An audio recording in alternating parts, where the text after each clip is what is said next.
Intinya kayak hidup lu tuh buat apa sih gitu. Apakah lu hidup buat karir lu, apakah lu hidup buat ibaratnya keluarga lu, atau hobi lu gitu. Jadi ikigai Hmm. itu sebenarnya sesimpel itu kok. Oke, sesimpel itu. Tapi kenapa gue lihat kayaknya apa ya, ada diagram lah segala macem tuh kayaknya ribet banget. Welcome to Talk Podcast. Let's talk now bersama gue Andi di sini dan gue kedatangan seorang guest, seorang wanita. Ini tinggalnya di Semarang. Jadi hari ini podcastnya kita rekaman antar kota, antar provinsi, nggak sampai antar pulau. Namanya Flavia Sungkit, seorang psikolog, founder dan CEO dari Ikigai Consulting. Apa kabar Flavia? Baik, gimana kabarnya kok? Aku manggil Baik. Kak Andri ya. Iya. Akhirnya setelah tadi dia di awal sebelum mulai recording manggil gua Mas, sekarang dia manggil gua Ko. Berubah ya. Untung di briefing dulu nih.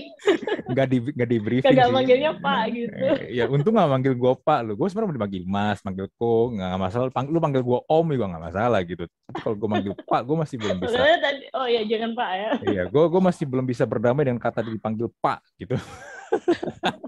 Kesana tuh tua banget kalau Pak. Nah, anyway, karena tadi gue diperkenalkan juga di awal, Flavia ini adalah seorang founder dari Ikigai Consulting dan dia juga seorang psikolog. Mm-mm. Nah, episode kali ini kita pengen bahas tentang Ikigai. Karena Ikigai ini belakangan nih lagi ngetren banget. Orang banyak banget tentang Ikigai, Ikigai. Lu harus menemukan Ikigai lu Mm-mm. apa. Nah, tapi pertanyaannya begini.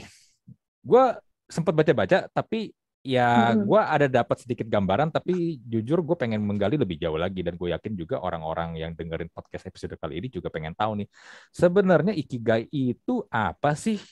Ikigai itu kan bahasa Jepang. Nah, apakah ada hubungannya dengan Jepang atau gimana sih? Mungkin Flavia nih sebagai founder dari Ikigai Consulting ini boleh kali ini berbagi tentang Ikigai ini nih.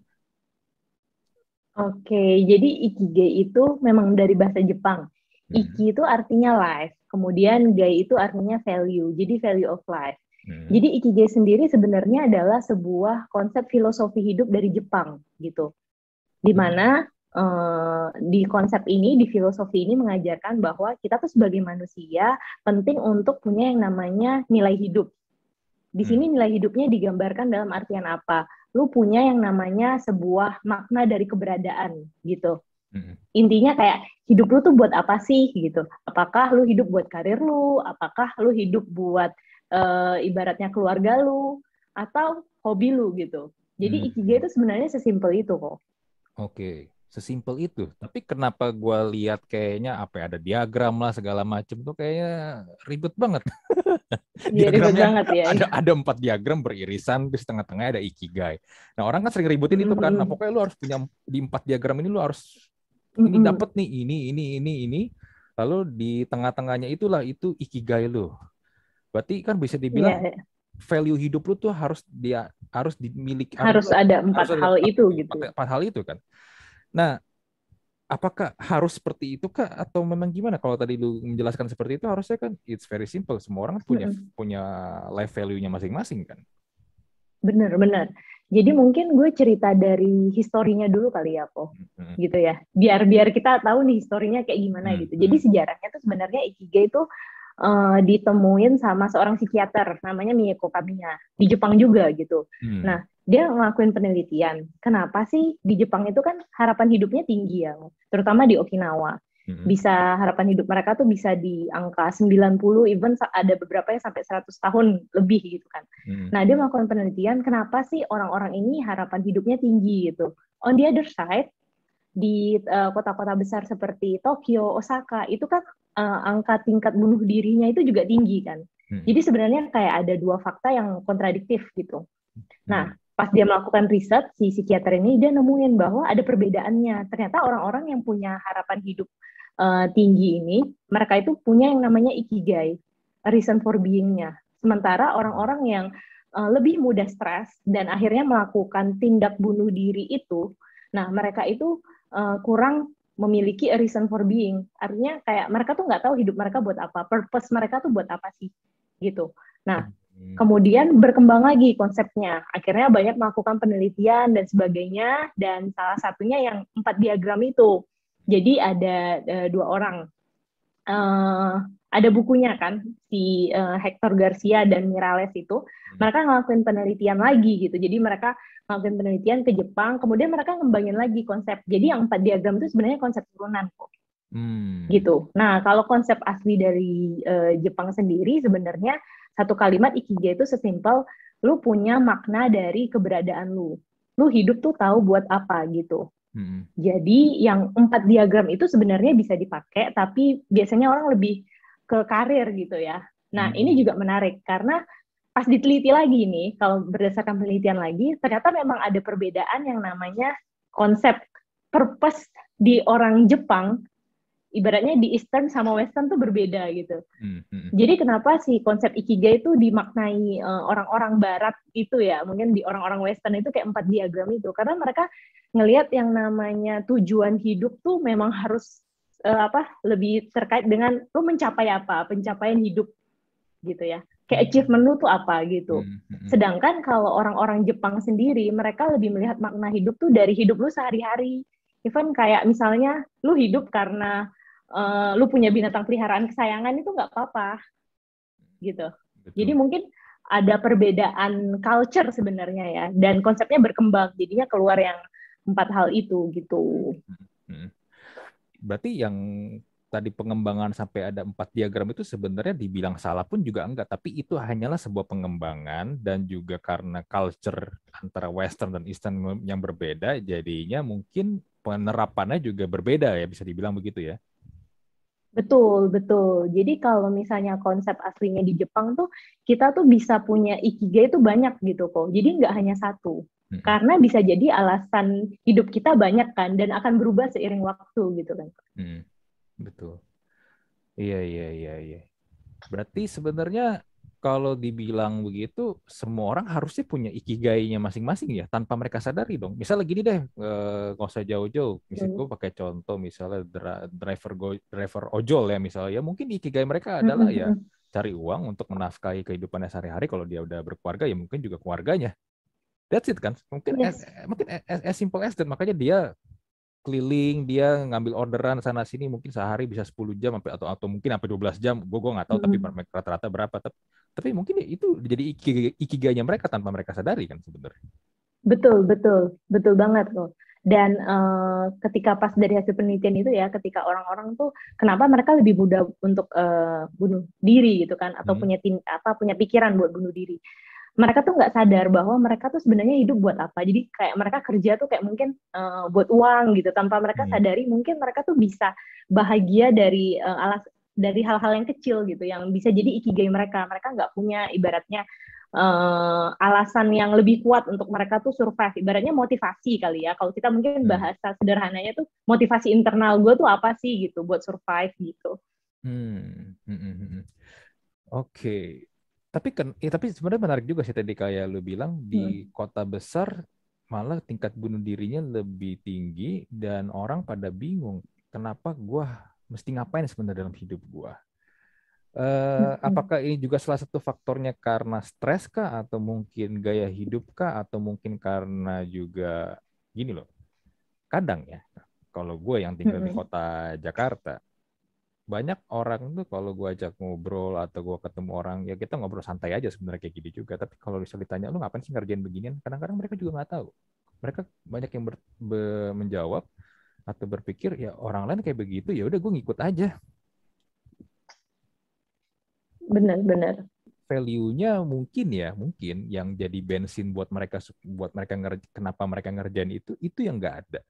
Jadinya mungkin ngejalaninnya jadi terpaksa kah atau gimana sih sebenarnya? Ini nih yang gue sebenarnya penasaran gitu loh. Karena harusnya di kota besar dan tinggal di pulau yang bukan di kota besar kan, Okinawa dan Tokyo itu kan beda pulau kan. Okinawa itu kan lebih terpencil pulaunya. Harusnya ya dengan segala fasilitas di Tokyo harusnya lebih ini dong.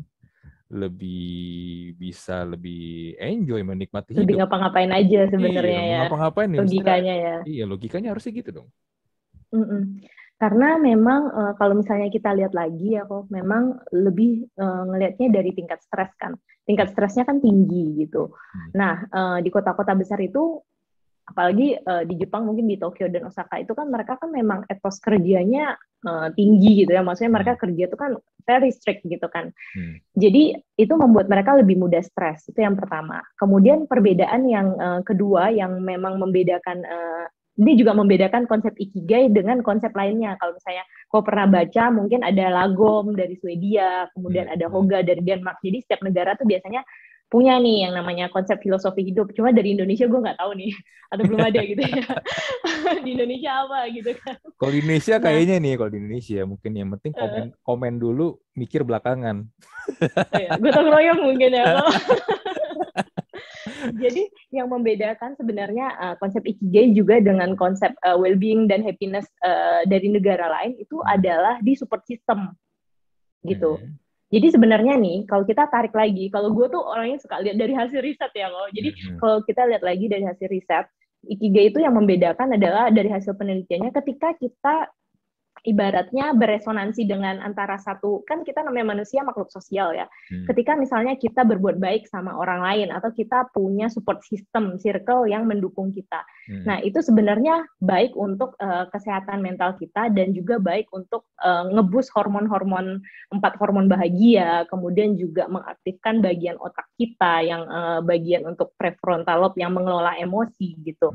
Nah, jadi alasan kedua adalah di kota-kota kecil itu sometimes mungkin di Okinawa ya, itu lebih mudah yang namanya punya support system yang positif gitu. Sedangkan di kota besar kan udah sangat individual gitu ya. Udah stres, nggak ada yang support gitu. Semua juga punya kehidupan masing-masing. Sehingga orang tuh menjadi kayak merasa purpose gue apa sih gitu. Dan akhirnya lebih sulit untuk yang namanya menemukan ikigai itu gitu. Terus kalau Koko baca salah satu buku Ikigai favoritku tuh dari Ken Mogi, namanya Little Book of Ikigai gitu. Nah, dia tuh ngembangin yang namanya 5 pilar. 5 pilar Ikigai. Nah, pilar yang pertama itu adalah starting small. Starting small tuh apa? Starting small tuh ibaratnya kita bisa mulai dari hal-hal yang kecil gitu. Jadi Ikigai itu bukan sesuatu yang besar. Nggak apa-apa kalau kita mulai dari hal-hal yang kecil. Sementara kalau orang-orang yang mungkin hidup di kota besar, ibaratnya persaingannya begitu hebat gitu ya. Kalau maksudnya kiri kanan sikut-sikutan, nah itu akan membuat mereka lebih mudah stres. Mungkin perbedaannya di situ gitu. Jadi salah satu pilar Ikigai itu adalah starting small. Dan mungkin ya salah satu pengaruhnya juga adalah sosial media kan. Instagram. Iya. Kalau zaman sekarang ya. Kalau zaman sekarang Instagram itu suka nggak suka itu mendorong orang, memacu orang supaya gue pengen banget seperti dia, kaya, cakep, badannya bagus, yang ya pokoknya apapun yang dipamerin atau diposting di Instagram ya, yang sometimes itu kan udah by design kan, itu kan di set up kan, lu nggak pernah tahu sebenarnya di balik semua itu apa, ya kan? Apakah itu fake ataukah beneran? Ada kemarin gue podcast bareng sama salah satu korban dari seorang motivator yang buka kelas. Wow, kalau lu lihat Instagramnya itu motivator, wah kaya, mobilnya banyak, naik helikopter segala macam. But akhirnya ujung-ujungnya nipu, nginep duit orang-orang yang ikut kelasnya dia. So it's fake gitu. Tapi orang terpesona pengen kayak begitu, ngejar kayak begitu, secara singkat ya, secara instan. Jadinya mungkin I don't know, this is ikigai atau enggak, tapi menurut gue jadinya konyol kan. Karena ujung-ujungnya yang gue lihat adalah kalau lu menemukan ikigai lu bilang ini ikigai lu, tapi lu nggak happy, dan ujung-ujungnya lu stres sampai ketipu, ini berarti salah dong ya. This is not ikigai dong, bisa dibilang. Benar. Ibaratnya ikigai itu ya kok sebenarnya adalah nilai hidup kan. Yang bantu kita tuh supaya on the right track gitu loh. Dan membantu kita supaya lebih nggak mudah stres. Jadi kayak misalnya kita ngelihat nih, oh orang lain itu ibaratnya, oh karirnya kok bagus banget sih.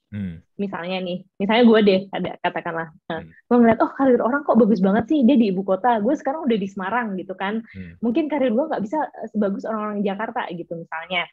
Tapi gue ngelihat bahwa, oh gue punya ikigai, ibaratnya mungkin gue punya keluarga gitu. Nah, itu yang harusnya itu yang menjadikan ibaratnya pegangan kita, nilai hidup kita gitu. Bahwa oh kita berada itu karena ada sesuatu loh yang kita pegang, sehingga kita nggak mudah stres dan nggak mudah terbawa hal-hal yang mungkin lagi tren dan sebagainya gitu. Betul, betul, betul. Kadang orang lupa ya sama support system yang mungkin kelihatannya ya maybe they just take it for granted, padahal sebenarnya itu Benar. yang ada sebenarnya ada di sekitar lu, ada di sebelah lu, tapi ya lupa. Dan lebih real gitu kan. Ya, iya, Maksudnya nyata gitu orangnya iya, ada. iya, Kalau orang sosial media kan lu nggak tahu orang, maksudnya ibaratnya itu account orangnya ada apa enggak kan, atau itu udah iya, account keberapa mereka kan kita nggak tahu sebenarnya. iya, Gitu. atau ya contoh lain nih, lihat cewek, oh ini cewek cakep banget, gue pengen kayak dia nih, misalnya yang lihat juga cewek. Tapi kadang-kadang ya, lu kan lihat di sosial media itu kan filter ya. Gampang ya sekarang. Iya, kadang-kadang kan lu kayak beli kucing Filter, dalam karung. ngedit. Ketika lu ketemu aslinya, oh oke, ternyata tidak seperti yang ada di foto di Instagram, ya kan? Atau lu main TikTok, TikTok itu kan secara default kameranya itu kan udah filter, iya kan? Gila, gua aja waktu itu cobain TikTok, gue pakai gini doang, anjir muka gue mulus banget di TikTok. So it's fake, tapi ya gue jadinya ketika gue ngeliat konsep ikigai ini seharusnya ya kalau mau happy itu harus it's very simple ya. Gitu. Tapi memang kalau misalnya tadi yang terkait Ko Andri katakan bahwa itu terkait orang-orang tuh suka membandingkan satu sama lain. Kalau kita ingat lagi nih ya, kalau kita ngelihat sedikit konsep psikologi yang namanya manusia itu kan memang kita secara alam bawah sadar tuh kan harus berkompetisi satu sama lain ya kan. Kalau zaman dulu ya evolusi gitu kan. Akhirnya kita berevolusi. Kita tuh kan harus survive. Nah, jadi ibaratnya kalau kita membandingkan diri dengan orang lain tuh sebenarnya itu tuh memang salah satu insting manusia gitu, salah satu insting manusia gitu. Kita pengen lebih hebat daripada orang lain dan sebagainya karena zaman dulu kan memang harus berkompetisi untuk bertahan gitu, berburu dan sebagainya gitu ya. Jadi sebenarnya itu adalah natur manusia gitu. Tapi di sisi lain kita manusia tuh kan punya namanya pikiran, punya akal gitu ya kok. Dan itu bisa dilatih. Nah, memang itu yang memang harus kita latih dan sebenarnya konsep ikigai yang menerapkan bahwa oh kita tuh harus melihat inner circle kita yang positif atau support system kita itu sebenarnya nggak secara tidak sadar kita juga ngelatih mindset kita, ngelatih emosi kita bahwa kita bukan hidup di zaman yang dulu berburu kita harus berkompetisi satu sama lain, tapi di mana di zaman ini mungkin kita harus lebih bisa berkolaborasi gitu.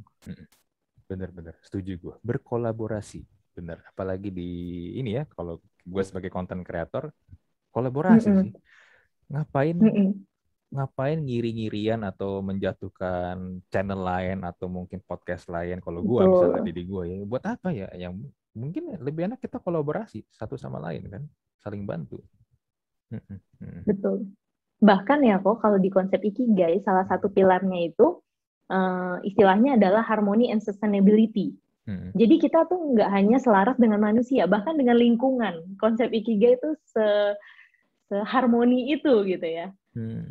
Makanya kalau di Jepang sendiri kan mungkin cara gaya makannya juga mereka less meat gitu kan loh. Maksudnya mungkin jarang makan daging, lebih banyak ikan ataupun lebih makan yang sehat-sehat karena mereka di konsep ikigai itu juga ada tentang sustainability gitu. Karena mereka percaya kalau kita bisa harmoni dengan manusia lain dan bahkan dengan lingkungan, kita tuh akan lebih happy gitu dan hidup kita akan lebih sustain.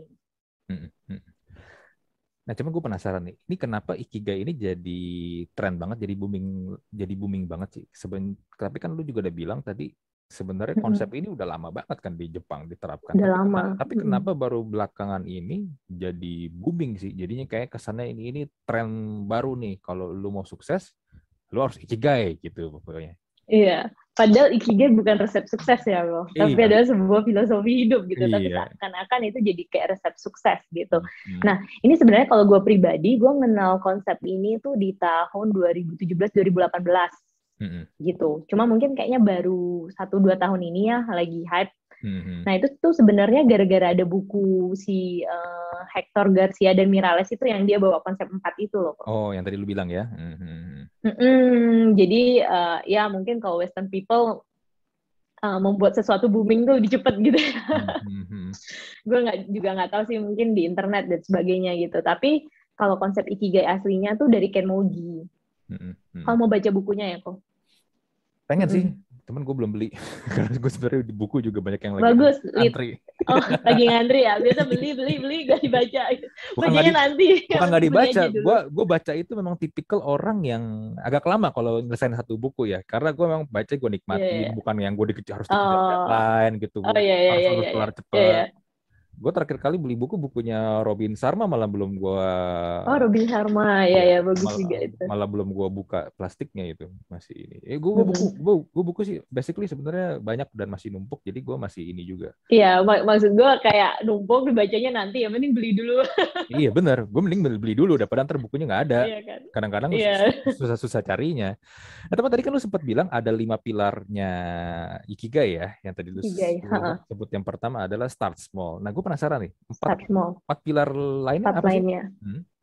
Nah, yang pertama start small, Hmm. yang kedua joy in little things. Jadi kita tuh juga harus punya kebahagiaan dari aktivitas sederhana gitu.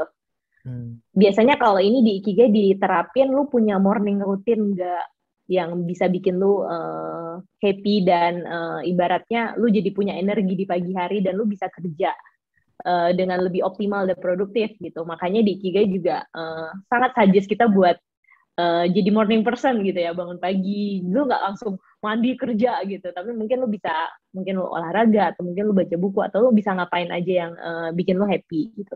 Kemudian yang ketiga, pilar yang ketiga itu be mindful. Jadi bagaimana kita tuh bisa menguasai diri secara tepat, bagaimana kita bisa mengelola emosi, bagaimana kita juga bisa punya mindset yang growth mindset gitu ya, mindset yang bertumbuh gitu. Itu be mindful. Nah, makanya biasanya di Jepang juga banyak latihan mindfulness gitu ya kok. Biasanya sekarang juga lumayan hype kan, orang mungkin latihan relaksasi, meditasi, mindful breathing dan sebagainya gitu. Itu pilar yang ketiga. Kemudian pilar yang keempat adalah releasing yourself. Releasing yourself tuh gimana lu bisa nerima diri lu seutuhnya gitu. Bisa nerima karakternya kita dan kita bisa berfokus sama kekuatannya kita. Jadi nggak hanya kita melihat diri dari kelemahan gitu. Kemudian pilar yang terakhir itu yang harmony and sustainability itu. Kita harus bisa selaras dengan manusia lain dan lingkungan. Kita bisa jadi support system buat each other gitu. Jadi itu 5 pilar Ikigai. Yang membantu kita buat menghidupi purpose-nya kita gitu ya kok, atau makna dari keberadaan kita. Yang sebenarnya semua hal ini udah diajarkan sejak lama kan sama orang tua kita atau mungkin juga sama ya leluhur kita. Kan bisa disimpulkan gini kan, hidup bersyukur dari hal-hal yang kecil. Ya kan, ya stress release misalnya ya kita inilah ya cari ketenangan atau kegiatan atau hobi yang kita suka sehingga kita jadi lebih inilah ya lebih tenang. Ya sebenarnya kan hal-hal seperti itu kan dari dulu sebenarnya udah kita terapkan ya. Benar. Cuma nggak dikonsepin aja ya. Iya kalau di Indonesia mungkin ya. iya benar nggak dikonsepkan. Dan Benar. ya gue setuju sih kalau kadang-kadang memang kalau tadi lu bilang kalau konsep Ikigai ini ada baiknya lu juga jadi morning person. Ya kalau di kota besar ya kita bangun udah langsung buru-buru mandi sarapan di kantor biasanya kan begitu kan tanpa ini ya punya waktu untuk merefleksikan diri apa nih yang menjadi drive gua atau bensin gua untuk hari ini. Kalau dulu kalau waktu itu gue sempat lihat interviewnya Kobe Bryant gitu pas sebelum dia meninggal kan. Kobe itu punya prinsip begini. Dia bilang adalah gak harus lu jadi orang yang the best, tapi just be better every day. Be better from yesterday. Jadi lu kemarin lu udah di sini, ya udah besoknya lu di sini step by step. Tadi lu juga bilang kan start Benar, little, starting small.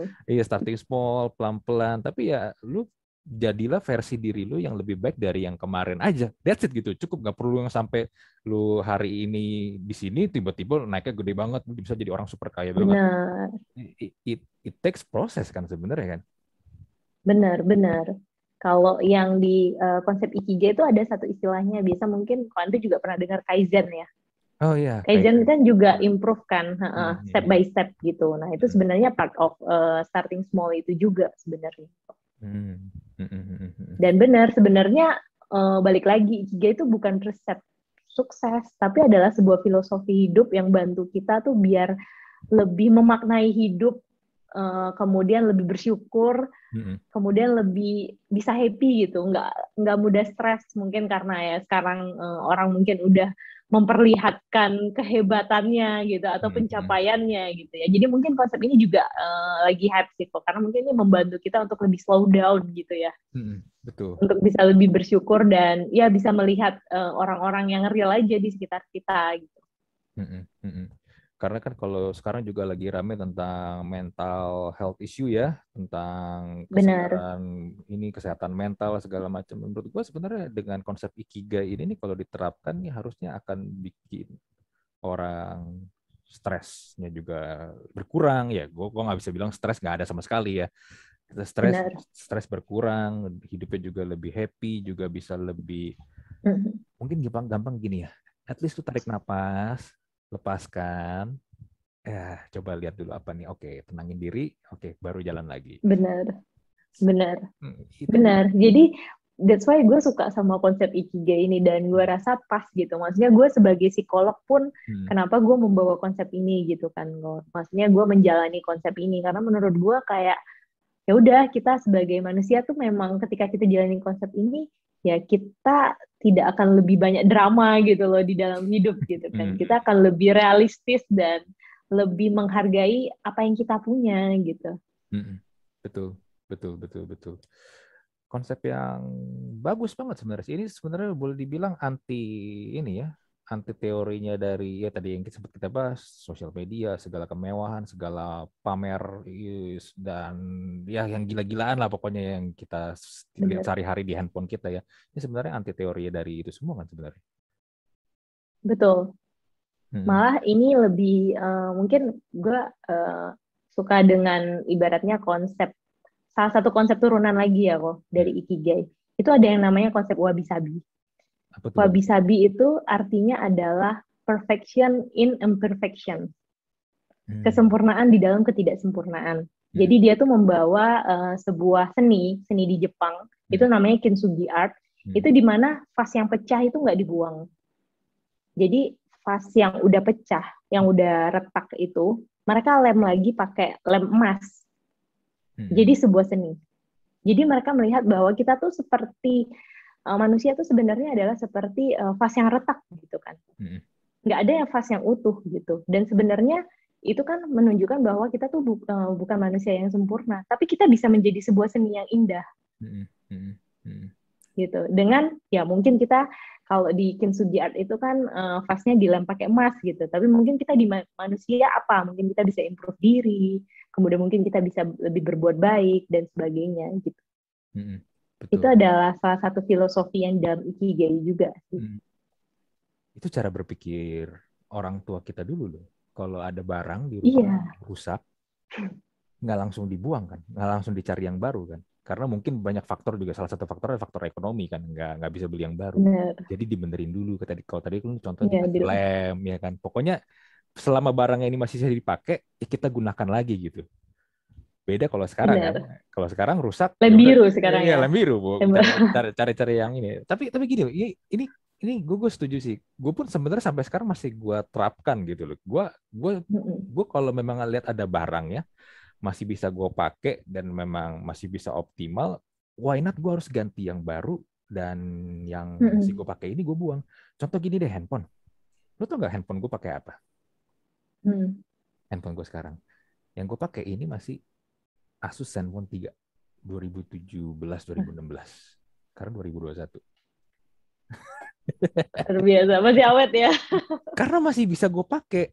Dan gue juga tipikal orang yang sebenarnya males gonta-ganti handphone karena ya gue mesti install lagi lah, ribet, harus Iya, pelajarin iya, lagi. iya. Walaupun ya gue bukannya gaptek ya, gue melek teknologi juga, Mm, tapi nggak mm, mm, menuntut gue, nggak mengharuskan gue untuk mengganti gadget gue ini. Gitu. mm, mm. So Yes.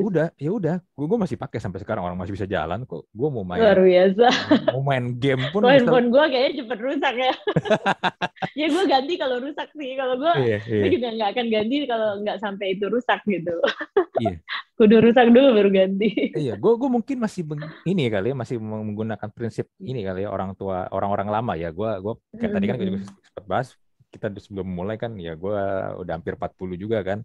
Mm-mm. Ya mungkin pikiran gue masih masih old school nih untuk begini-beginian nih. Dan setelah gue pikir-pikir lagi, memang gue handphone dari pertama kali gue punya handphone sampai sekarang, handphone gue yang terakhir ini itu bisa dihitung pakai jari sih, jari tangan. Iya, kayaknya nggak nyampe 10 handphone gue. Jadinya lebih menghargai gitu ya.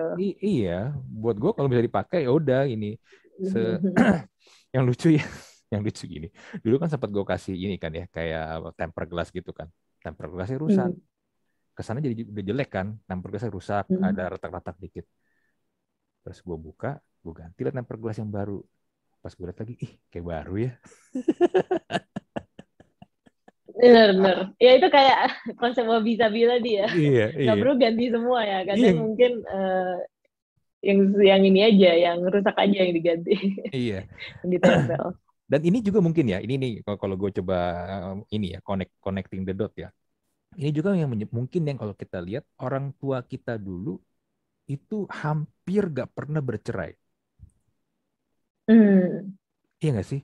Karena Ya, ya kalau ada sesuatu yang rusak, ya kita perbaikin. betul. Hubungan yang rusak, ya kita perbaikin. Kalau sekarang kan Mm-mm.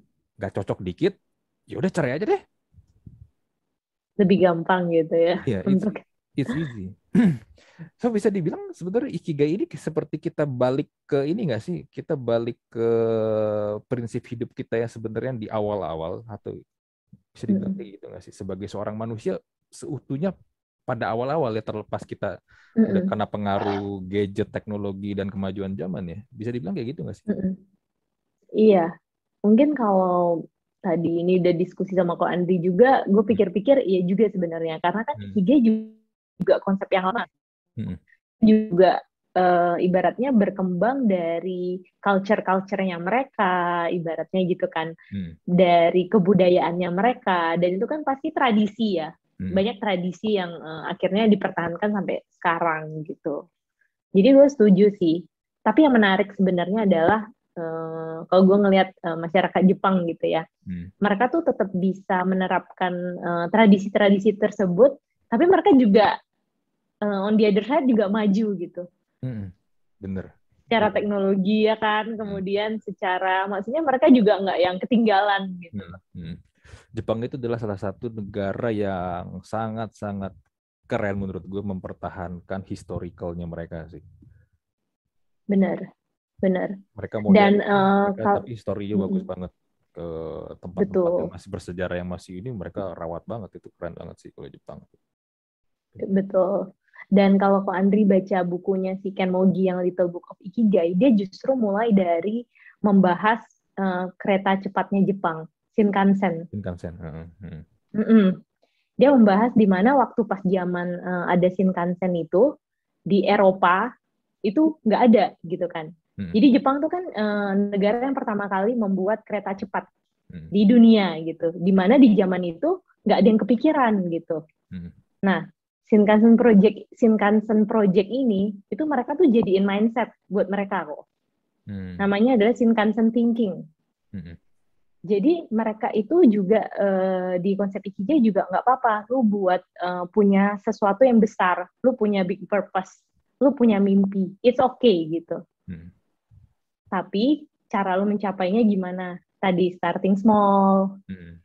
joy in little things, lu be mindful, releasing yourself, and harmony and sustainability.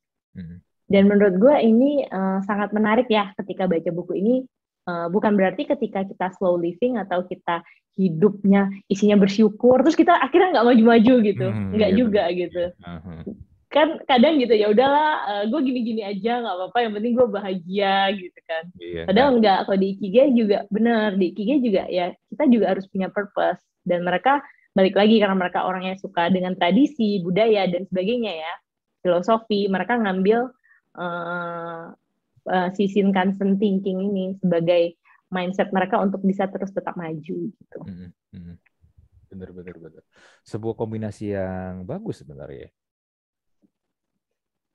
Bener. Mm, Jadi ibaratnya ya kita juga harus punya tujuan yang besar gitu. mm, Tapi untuk mencapainya kita juga nggak perlu terburu-buru gitu.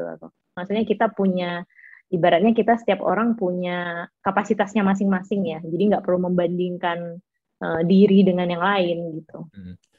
Betul. Kapasitas dan timingnya masing-masing. Betul. Iya, karena kan kita sering dibilangnya gini kan, si itu umur 20, umur 30 udah bisa gini. Iya, udah masuk Forbes 30 ya. Forbes Iya, 30 iya, under 30. 30 under 30. Yang walaupun yang 30 under 30 yang tahun ini ada satu yang dicabut karena ternyata Oh gitu. ya perusahaannya ternyata tidak se perusahaan perusahaan dan orangnya itu ternyata tidak sewah yang diberitakan. Oh. Makanya kayak gue bilang, ini jadinya harusnya ini dong, 29 under 30, bukan 30 under 30 dong yang tahun ini. 30. Ada lah itu. Lu coba cari aja, ada kok di itu. Tapi bukan dari negara Oh itu. ya. Bukan dari negara Indonesia. Iya Oh, bener bukan sih. dari Indonesia. Ya untuk timing, gue setuju. Ini nih, misalnya gini, contoh gini. Ini kan di sini kan gue Mm-mm. pajang ada dua action figure, satu David Beckham, satu Steve Jobs ya. Steve Jobs emang kita Oh. kenal dari muda, dia drop out, dia bikin Apple, udah kaya Mm-mm. sejak muda lah ya. Tapi kan bisa dibilang sebenarnya Steve Jobs itu di awal-awal dia bikin Apple pun juga nggak sukses-sukses banget kan. Malah dia sempat out dari Iya, Apple. Sampai akhirnya dia balik. Nah benar-benar. ketika dia balik return to Apple inilah dia baru bener-bener gue bisa bilang sukses banget. Itu di umur Mm-mm. 40 loh. Iya, benar. Udah 40 gitu ya. Umur 40 dan itu dia menjalani sebuah proses kan. Proses di mana Mm-mm. kalau yang baca autobiografinya dia yang karangan yang tulisan Walter yang Mm-mm. bukunya Walter Isaacson tuh. Mm-mm. Steve Jobs itu kan orangnya kasar banget ya. Benar, keras dia. Kasar, keras, Culture di Apple keras ya. iya, Benar. dan emosional juga nggak Mm-mm. segan-segan mecatin orang, tapi kan Ngecat akhirnya orang. ya, Mm-mm. dengan proses berjalannya hidup dia, akhirnya dia belajar bagaimana menjadi seorang leader dan menjadi seorang manusia yang lebih baik kan. Ya. Betul. Jadi memang balik lagi, setiap dari orang tuh punya timingnya. Dan kita juga, ibaratnya mungkin ada yang lahir dengan privilege ya. Hmm. Ada yang born with silver spoon, ada yang enggak gitu. Mungkin ada yang ibaratnya sandwich generation dan sebagainya gitu kan.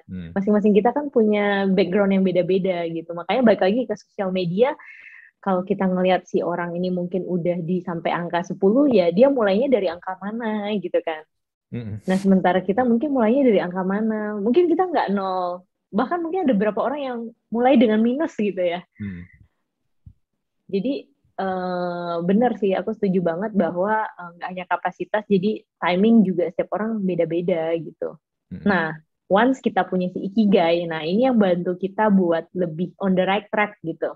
At least mungkin dari -2 bisa naik ke -1, bisa naik ke 0. Nggak perlu langsung loncat ke 8 gitu kan.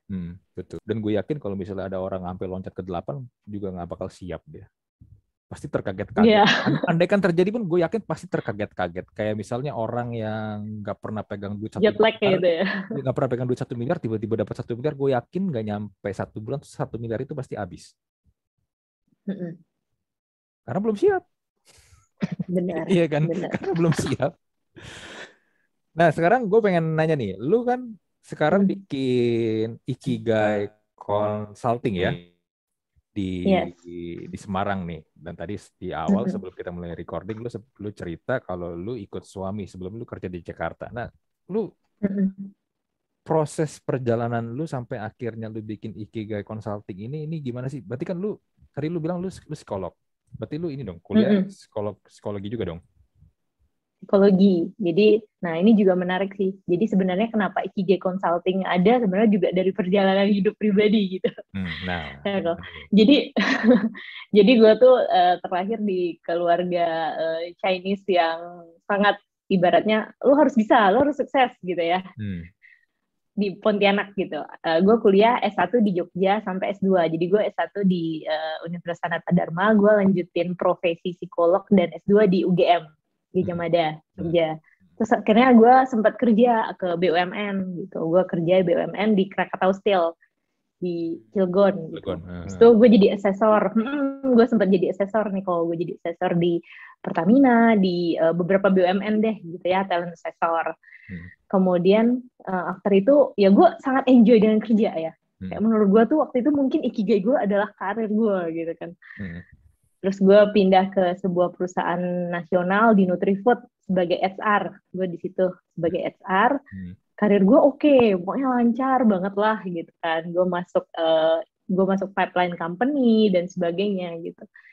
Dan sampai di satu titik ketika gue married dan gue harus ikut suami gue sempat stres banget kok. Gue ngerasa hidup gue tuh hancur-hancurnya. Padahal gue udah memutuskan loh buat nggak apa-apa deh, gue pindah Semarang, pasti gue bisa kerja gitu. Turns out mungkin gue bisa jadi dosen dan sebagainya. Turns out gue di Semarang, gue ngelamar jadi dosen semua pada nolakin gue gitu loh.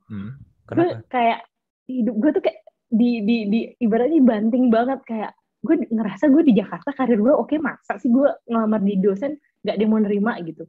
Ya waktu itu beberapa di sini bilangnya kalau nggak udah fulfill mereka reasonnya mereka cari yang udah pengalaman jadi dosen gitu. Gitu. Akhirnya gue stres banget kan. Gue sempat ibaratnya ya ampun kok hidup gue gini banget sih. Padahal gue tuh dulu harapannya gue bisa jadi director gitu ya di sebuah perusahaan ternama gitu. Terus gue akhirnya gue udah baca konsep ikigai waktu itu, mungkin kayak Ko Andri gitu, kayak cuman tahu gitu ya, nice to know. Akhirnya gue mendalami itu. Iya ya, yang namanya hidup manusia tuh terus lu ujung-ujungnya mau ngapain sih? Purpose lu apa sih? Makna keberadaan lu apa sih gitu. Nah, terus gue dari situ ngelihat hidup tuh lebih grateful gitu ya, lebih bersyukur. Oke, gue punya support circle, support system gue gitu. Gue masih punya teman, gue ada suami gue gitu kan. Gue juga masih ada orang tua yang support gitu kan, dan sebagainya.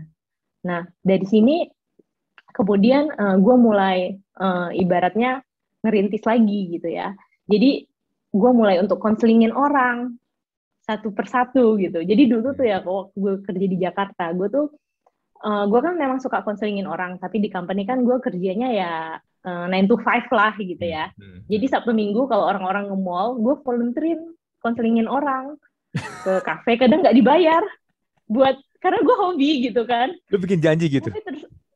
Iya, bikin janji. Oke. Dan tapi lu kenal dong, nggak dibayar. Bukan random people kan? Kadang kagak kenal. Jadi kayak teman butuh, teman butuh nih ketemu sama psikolog. Kadang gue dibayar seikhlasnya, kadang enggak. Tapi turns out itu yang membuat gue happy. Waktu gue di Jakarta kan, lu tau lah kok kalau kerja di Jakarta kayak gimana gitu ya. Tempat kerja gue nyaman banget, tapi kan tetap aja lotnya lumayan gitu kan. Dulu zaman belum pandemi gitu kan, jadi masih macet-macetan di jalan gitu ya. Nah, terus long short story ya akhirnya gue bikin Ikigai Consulting ini sama partner gue gitu. Gue mulai bener-bener kayak gue tuh kerja di HR, mau nggak gue bantuin company lu buat sistem HR-nya gitu, konsultan HR. Gue mulai kecil dari situ. Terus ya gue ngerasa bahwa waktu itu mungkin pas awal-awal gue pindah ke Semarang, mungkin kerjaan gue ya ampun, pendapatan gue mungkin terjun bebas gitu kan ya. Gue cuma dapat 20%-nya gitu kali ya dari pendapatan gue di Jakarta. Tapi turns out ya gue somehow lebih ngerasa ya lebih bersyukur, lebih ngelihat bahwa ternyata kalau lu punya ikigai dan lu tahu bahwa alasan lu ngapain sih lu hidup gitu ya, lu bisa lebih happy gitu. Dan akhirnya gue sama partner gue ketemu sama partner gue, kita bikin yang namanya Ikigai Consulting ini gitu. harapan kita ya pengen bawa konsep ikigai ini, konsep ikigai tanda kutip yang benar gitu ya, yang dimana orang tuh mungkin bisa punya meaningful life gitu ya, bisa ngelihat hidup tuh lebih bermakna gitu. Nah, tapi di Ikigai Consulting mostly dulu psikolog doang. Sekarang kita ada coach, ada mentor. Intinya kita pengen menghadirkan support system gitu. Karena gue ngerasa juga di kala itu kalau gue nggak punya support system yang bener ya kok gitu, gue bisa stres sendiri gitu kan. Gitu. Oke. Berarti bisa dibilang salah satu ikigai yang tadi lu cerita tadi adalah ketika lu mendengarkan orang bercerita masalahnya mereka dan lu menjadi seorang pendengar yang baik, karena psikolog itu kan sebenarnya pendengar yang baik kan, bukan problem solver kan sebenarnya kan. Yes, itu betul. adalah ikigai lu buat lu ya. Benar, ikigai gue tuh satu statement, nurturing the blooming journey for all souls. Jadi kalau gue bisa bantu orang untuk jadi better person itu, gue merasa sangat fulfill gitu ya. Dalam hal apapun ya, gue ngelihat apapun yang gue lakukan. Mungkin kadang gue jadi psikolog, mungkin kadang gue ngajar, mungkin kadang gue just ngobrol-ngobrol sama orang dan sebagainya. At least kalau gue bawa sesuatu yang baik dan bisa menjadikan orang itu menjadi hal yang baik, ya gue udah ngeliat, oh that's my ikigai gitu. Dan itu yang membuat gue survive dan bertahan gitu sampai sekarang. Iya. Ini mungkin sedikit mirip ya sama gue bikin podcast ini ya. Gue kan bikin gini, gue tuh punya pemikiran kayak gini. One day misalnya nih, kalau gue mati nih, suatu hari gue mati, gue tuh nggak pengen hanya mati, udah mati aja kan? Karena kebanyakan orang gini kan, setelah meninggal ya udah, that's it, udah hilang gitu aja kan?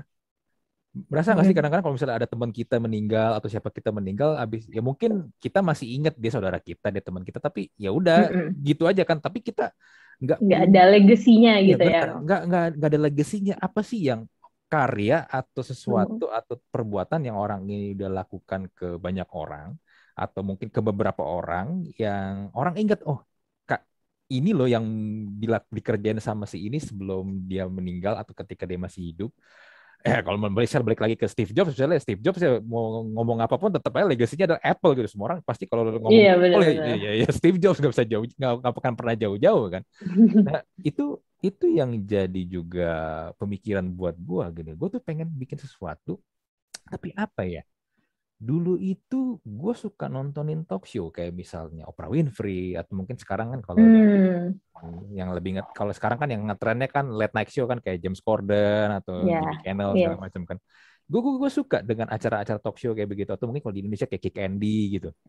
Karena lu bertemu dengan banyak manusia yang berbeda-beda dan punya ceritanya masing-masing, dan banyak dari cerita mereka ini walaupun kadang mereka bukan public figure, mereka bukan orang terkenal, tapi mereka punya story dan mereka bisa membagikan inspirasi ke orang lain. Nggak harus ke 1.000 orang atau 100.000 orang atau 1 juta orang ya. Mungkin ke 1 orang, tapi itu menjadi sebuah inspirasi buat orang lain itu. Nah, cuman begini masalahnya. Kalau gue mau bikin atau mau jadi seorang host talk show dulu, kan gue harus masuk TV kan, atau mungkin gue harus punya panggung kan. Masalahnya adalah itu untuk barrier-nya itu susah sekali, ya kan? Untuk ke arah situ kan. Ya, bisa masuk ke media dan iya, bisa masuk ke media gitu. ya kan. Nggak gampang, walaupun lu mungkin punya skillnya, lu mungkin punya knowledge-nya, tapi nggak gampang karena kan kesempatannya tuh sangat susah banget. Barrier-nya itu terlalu tebal ya, entry barrier-nya. Nah akhirnya kan seiring berjalannya waktu, teknologi juga maju, akhirnya kan mulai bermunculan kan kayak YouTube, terus sekarang ada podcast. Gue ngeliat pas lagi podcast itu sebenarnya di Amerika kan udah dari 5 tahun yang lalu ya.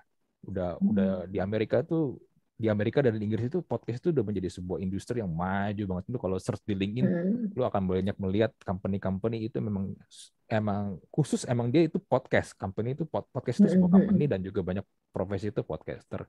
Dan dulu gue juga suka dengerin, sampai sekarang sih suka dengerin Joe Rogan. Joe Rogan itu kan kalau nge-podcast satu episode bisa sampai 3 jam. Gue kadang-kadang bingung gitu, ngomong 3 jam tuh orang kuat banget ngobrol sama orang. Dengerin orang ngomong. Ya tapi itu hal yang menarik buat gue. Akhirnya ada kesempatan nih. Awal-awal gue bikin bertiga sama 2 orang teman gue. Tapi waktu itu awalnya adalah gue punya tujuan begini. Gue pengen konten yang kita bikin ini dan kita bagikan ini punya value dan bisa memberikan inspirasi kayak tadi gue juga bilang, at least ke satu orang aja. Mm-mm. Ya udah, awalnya gue bikin konsepnya adalah ngobrolin tentang relationship, pacaran segala macam. Oke. Karena waktu itu dua orang Mm-mm. teman gue ini kan usianya 10 tahun lebih muda daripada gue kan. Jadi kalau gue ngomongin topik yang lain, gue takutnya susah buat ngimbangin. Ya udah gue bikin topik Mm-mm. obrolannya yang lebih Yang ini lah, umum ya. yang lebih umum, lebih gampang lah ya. Nah akhirnya kan satu demi satu kan mereka mundur kan ya. Tapi Hmm. yang gue lihat dari prosesnya ini adalah sambutan atau respon orang-orang sih. Walaupun mungkin viewers gue atau mungkin penonton gue atau subscriber gue nggak sebanyak public figure atau artis, Hmm. tapi ada satu contoh nih. Waktu itu gue bikin topik temanya ngobrolin tentang keperawanan. Keperawanan seberapa penting buat lu? Hmm. Ini Mm-mm. yang bahas keperawanan, ini 3 orang cowok, termasuk gue. Jadi seberapa penting keperawanan buat lu gitu kan? Ya ada ya basically kalau gue memang nggak terlalu peduli lu udah perawan atau enggak, karena kan gue suka sama lu, gue sayang Mm-mm. sama lu gue merit sama lu bukan karena lu masih perawan atau enggak gitu kan. Mm-mm. Ya bukan sebuah apa ya, menurut gue sebuah benchmark yang konyol banget untuk mencintai seorang cewek hanya karena keperawanan dia gitu. Mm-mm. Dah, gua upload itu video tuh episode sebenarnya nggak terlalu lama, sekitar 15 menit 20 menit doang. Tapi waktu itu ada Mm-mm. satu orang yang komen, cewek. Dia komennya begini. Dia bilang, "Thank you loh buat video ini." Dia komennya soal di YouTube kan. Thank you loh buat video ini. Gua nggak nyangka ternyata di luar sana masih ada cowok yang bisa menghargai cewek tanpa Mm. melihat dari keperawanannya. Itu ya buat gua ketika gua baca itu, men, itu sebenarnya gua agak receh juga sebenarnya di pas lagi di video itu karena menurut gua kalau gua bercandain teman gua, lu kalau lu dapet cewek nggak perawan kan berarti kan udah bekas orang lain, lu mau bekas kan, gua bercanda kayak begitu kan. Tapi Mm. ternyata ada yang kasih respon seperti itu, dan Komen gitu. buat gua ya itu, ya kalau kita sekarang lagi bahas ikigai, maybe itu jadi Jadi. itu ikigai gue. Ketika gue ngerjain sesuatu Mm-mm. mungkin yang simple, atau mungkin gue nggak Mm-mm. berharap banyak kalau ini bisa ditonton sampai jutaan orang, tapi ternyata ketika ada Mm-mm. satu orang saja yang bisa terinspirasi dari itu dan itu bisa mengubah hidup dia, mengubah cara pandang Mm-mm. hidup dia, gue Mm-mm. sangat bersyukur banget sih. So makanya gue tetap stay ngejalanin ini, gue bikin konten sekarang udah sekitar Mm-mm. 147 episode ya, yang per Wow. hari ini kita recording yang udah gue Mm-mm. publish ya. Mm-mm. eh Ya buat gue ternyata hal kecil yang gue lakukan ini bisa menjadi inspirasi buat orang lain sih. Mm-mm. Dan lu enjoy tanpa orang harus nyuruh-nyuruh lo gitu ya kok. Exactly. That's It ikigai. iya. So maybe this is my ikigai. Terlepas dari Mm-mm. ikigai gue yang lain ya. Tapi Yes. ini mungkin ya sesuatu hal yang gue bisa, One of. iya, gue kerjakan dan gue bagikan ke orang lain gitu loh. Yes. So, so Kalau kalau konsep ikigai itu kan sebenarnya kalau yang empat-empat itu kan harus mikirin lu bisa dibayar apa enggak dan sebagainya gitu kan. iya betul betul. Padahal nggak mesti seperti itu gitu kan. Hmm, hmm, hmm. Iya benar. Ya walaupun gue tetap juga ada dapat duit juga di sini. Iya, tapi kan itu bukan tujuan utama gitu kan tuh. I mean, Ya awalnya eh awalnya tuh fondasi, menurut gue fondasinya yang sebagai the value dari apa yang lu kerjain ini itu yang harus kuat dulu sih. Karena gue punya prinsip, gue selalu percaya ketika lu mengerjakan sesuatu dan itu berguna bagi orang banyak, lu solving the orang ini ya, masalah orang lain, problemnya orang lain, duit itu pasti akan datang. Tanpa lu bener, tanpa lu perlu gali kayak orang gila, duit itu pasti akan datang ke lu sendiri sih. bener. Kalau konsep ikigai juga gitu kok. Jadi giving, giving dan receiving gitu. Mm-mm. Berarti bisa dibilang gue sudah menjalankan ikigai ya tanpa gue sadarin. Yes. Nah, sebenarnya itu banyak orang yang kayak, oh kok kalau gue nggak nemuin ikigai gue stres. Padahal nggak gitu konsepnya gitu. Ikigai Hmm. adalah sebuah filosofi hidup yang harusnya membantu kita dan nggak mesti cocok loh. I mean, kalau kira-kira filosofi Ikigai nggak cocok sama kita, ya juga nggak ada yang Hmm. harus dipaksakan gitu kan. Ini Hmm. kan ada sebuah filosofi hidup atau ibaratnya kompas gitu ya, yang Hmm. ngebantu kita sebenarnya. Bener, Mm-mm. bener. Dan terkadang benar kok, banyak orang yang nggak sadar. Tapi setelah sadar, that's your Ikigai, itu yang akan bikin kita lebih termotivasi buat jalani hari aja gitu. Hmm. Karena kita tahu kita menuju kemana gitu kan. Hmm. Hmm. Ya mungkin orang-orang yang tadi lu bilang, "Oh, gue belum dapat ikigai gue atau ikigai gue gak ketemu-ketemu, mungkin karena tidak memahami konteksnya secara keseluruhan, secara lengkap. Mereka cuma memahaminya sepotong-sepotong jadinya kan. Betul. Hmm. Ya, banyak yang gitu sih, kayak mungkin just baca artikel dan sebagainya gitu Hmm. kan. Hmm. Bener. Jadinya malah jadi Ikigai itu resep sukses gitu. Iya, bener. Jadi jadinya ikigai itu kayak jimat kan buat dia, buat orang itu jadinya. Ya, benar. Kalau gue nggak punya jimat Benar. ikigai ini, gue nggak sukses. Ya, nggak kayak gitu sih. Berarti kalau kita lihat konsep ini ya, konsep benernya kalau yang dari lu cerita ini, Mm-mm. iya sih. Nah, lu berarti sekarang di Ikigai Consulting next apa nih? Ada planning apa nih? Sekarang kita baru aja launching platform gitu kok. Jadi Hmm. baru bulan Agustus kemarin soft launching. Hmm. Rencananya di akhir Oktober mau presscon, sama di November mau ada grand launching gitu. Ya pressconnya kecil-kecilan lah di Semarang gitu. Hmm. Kalau grand launchingnya baru online gitu ya.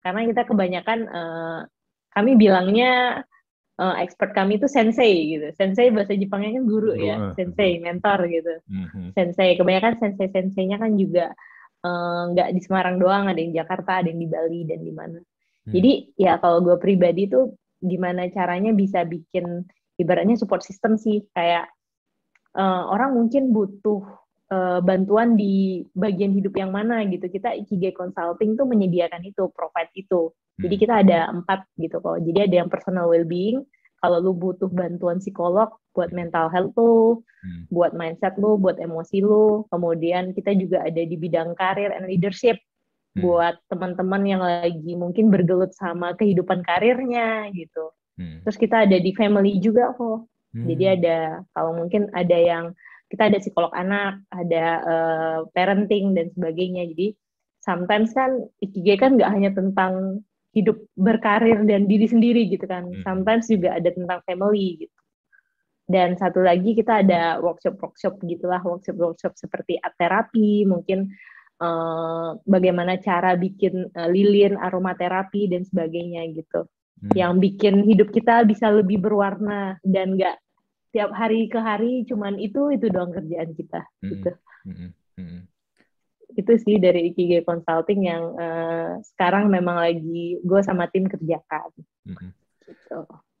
Tapi keren sih kalau ini jalan dan Mampir ya lo di platform kami. pasti pasti. Sign dulu, sign aja, sign Hmm. aja. Hmm. Tapi keren sih kalau ini bisa Gitu. jalan ya, dan peminatnya Mm. banyak dan banyak juga orang tertolong. Gue yakin apapun gerakannya itu, selama memang bisa menolong orang banyak, menginspirasi orang banyak, pasti akan powerful sih. Amin. Makanya kalau konsep tiga ya starting small dulu lah yang penting. Hmm. Hmm. Betul betul betul.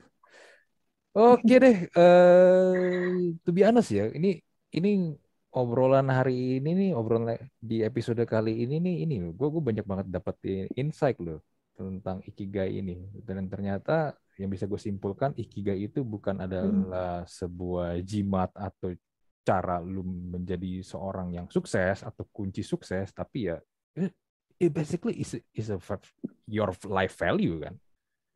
Benar.